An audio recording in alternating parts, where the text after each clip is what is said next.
आज आपण इथं कैरीचा छुंदा करण्यासाठी मी इथं 2 कैऱ्या घेतलेल्या आहेत आणि ह्या स्वच्छ धुवून पुसून घेतलेल्या आहेत। आता आपण याची सालं काढून घ्यायची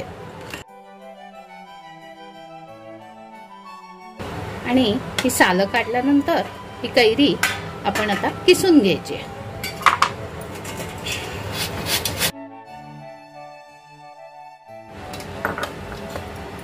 आता दोन्ही कैऱ्या किसून झाल्यात। आता आपण हा किस मोजून एका पॅन मध्ये घेऊया। एक बाउल,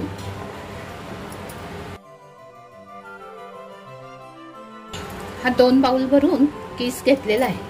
तर ह्यामध्ये मी 1 बाउल भरून साखर घालणार आहे।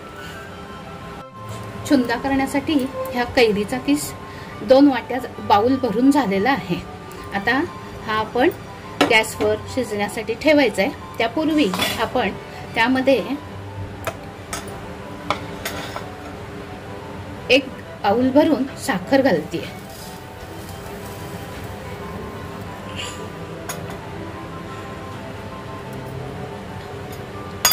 1 चमचा भरून मीठ घालते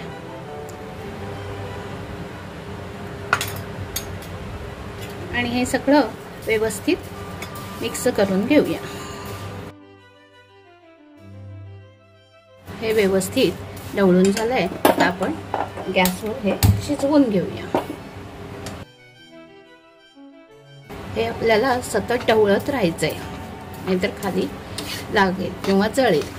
यातली साखर विरघळली आहे आणि आता कैरी व्यवस्थित शिजायला लागली आहे। आता आपण यामध्ये लाल तिखट घालूया, म्हणजे ही मिरची पूड आहे। ही 1 चमचा मिरची पूड मी यामध्ये घालणार आहे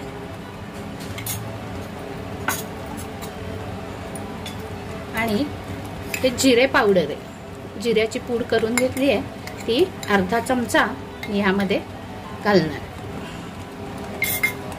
आणि आता आपण हे सगळं व्यवस्थित शिजवून घ्यायचंय। साधारण 1 तारी पाक होईल इतपत आपल्याला हे शिजवायचंय।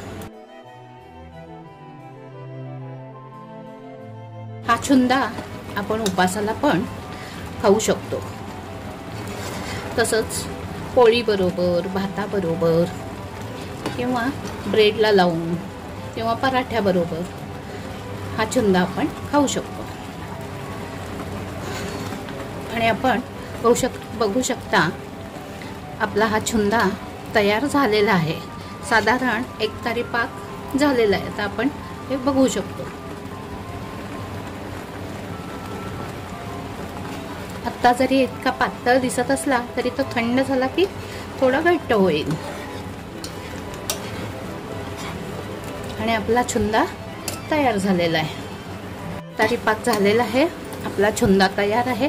आता आपण गॅस बंद करूया आणि हा छुंदा थंड झाल्यानंतर एखाद्या काचेच्या बरणीमध्ये भरून ठेवूया।